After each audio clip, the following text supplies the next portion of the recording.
My best friend Margaret made me an offer I never saw coming. We're both over 60. We've known each other for 50 years.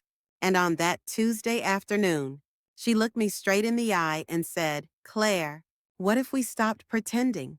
What if we actually lived before it's too late? I thought I knew what she meant. Maybe a trip to Europe, maybe learning to paint. But when she explained her real proposal, my hands went cold. My heart pounded so hard I thought I'd pass out.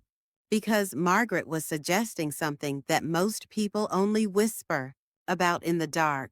Something forbidden. Something that would change everything. And here's what terrifies me most. I said yes. Main story. Hi everyone. My name is Claire Whitmore and I'm 62 years old. What I'm about to share with you is deeply personal, maybe even shocking to some, but I need to tell someone, and maybe, just maybe, there's someone out there who understands. Margaret Hayes has been my closest friend since we were 12. We grew up 3 houses apart. We went to the same schools. We were each other's bridesmaids. When I moved to the suburbs, she followed 6 months later. When her kids were born, mine were the first visitors at the hospital. We've lived parallel lives for half a century. But somewhere along the way, both our marriages became empty, not bad, not abusive, just empty. My husband David and I shared a house, shared meals, shared silence. We were roommates with a marriage certificate, and from what Margaret told me, she and her husband Thomas were the same way. The human touch had vanished from both our lives. That afternoon at the cafe, Margaret's hands were shaking as she held her coffee cup. Claire, do you remember what passion feels like? Not the memory of it. The actual feeling? I didn't answer. I couldn't, because the truth was I barely remembered.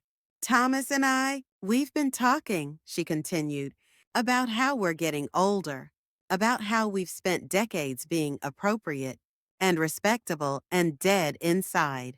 And we had this crazy thought. She leaned closer, her voice dropping to almost a whisper. What if the 4 of us spent an evening together, not separately, together, in the same space, sharing that energy, that aliveness? My mouth went dry. Margaret, are you suggesting? Not swapping, she interrupted quickly. Never that. You stay with David. I stay with Thomas. But we'd all be there, in the same room, experiencing that connection, that electricity, together. I should have been horrified. I should have walked away. But instead, I felt something I hadn't felt in years: curiosity, desire, the flutter of possibility in my chest. That's insane, I whispered. Is it? Or is it insane to die without ever feeling alive again? I went home in a daze. David was watching television, same as every night. I looked at him, really looked at him, and saw the man I'd married 40 years ago, buried under layers of routine and resignation. That night, lying in our separate sides of the bed, I finally spoke into the darkness. David, can I ask you something strange? He turned toward me. What is it? My heart hammered as I explained Margaret's proposal. I expected shock, anger, disgust. Instead, after a long silence, he asked, would you want to do that? I, I think maybe I would. Does that make me terrible? Another pause. Then, I've been thinking lately that we're just existing, not living. And I miss you, Claire. I miss us. His hand found mine under the covers. It was the first time we'd touched intentionally in months. Let's do it, he said. Let's try living again. The 2 weeks before our arranged evening were excruciating. David and I talked more than we had in years. About desire, about fear, about what it meant to grow old while still feeling young inside. We laughed together. We argued. We cried. And slowly something between us started to thaw. The night arrived.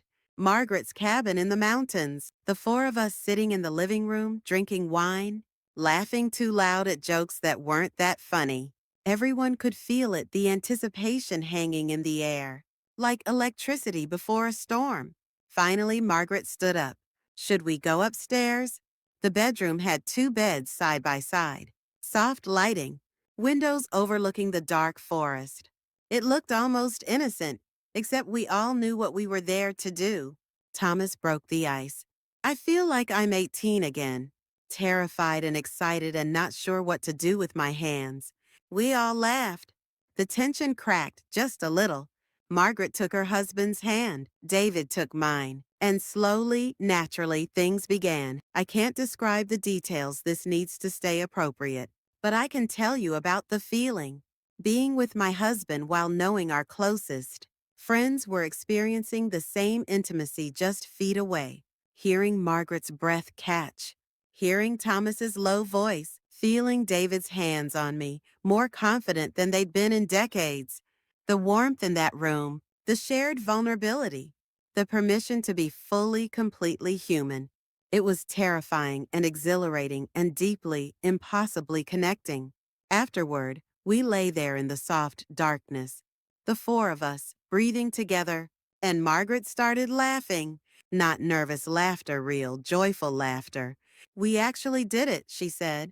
We're insane, I added. We're alive, Thomas corrected. And David squeezed my hand and whispered, let's not wait another 40 years to feel this way again. That was 5 years ago. Once a month, the four of us gather at Margaret's cabin. We've created our own world there, our own rules.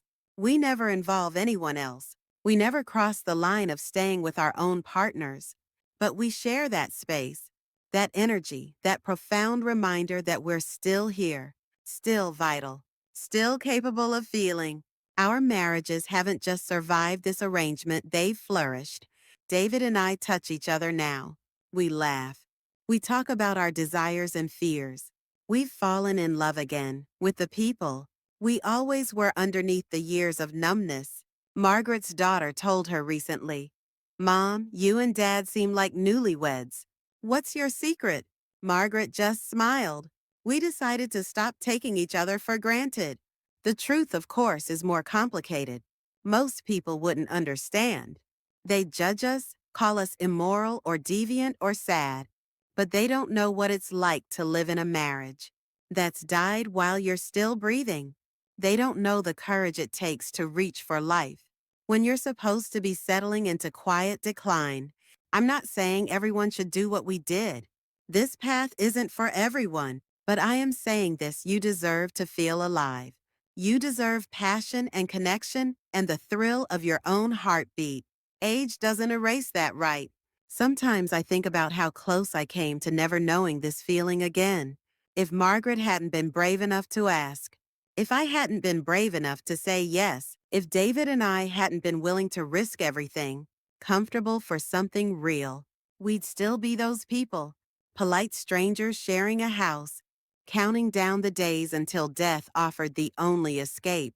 Instead, we're this: complicated, unconventional, vibrantly, messily, wonderfully alive.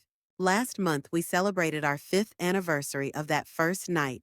The four of us toasted with champagne, and Margaret said, to the best decision we ever made.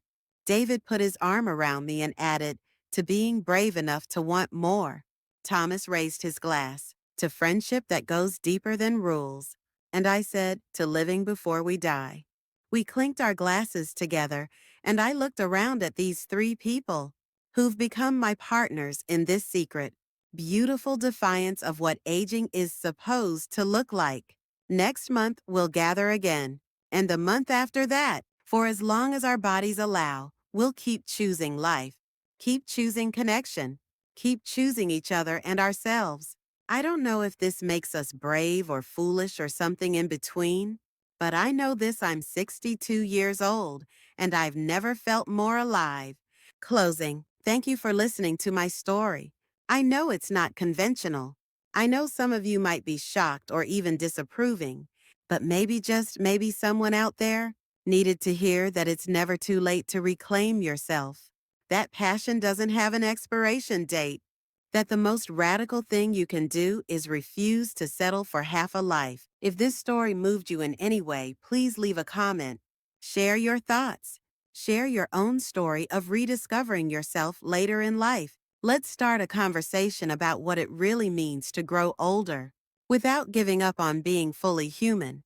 Thank you for watching.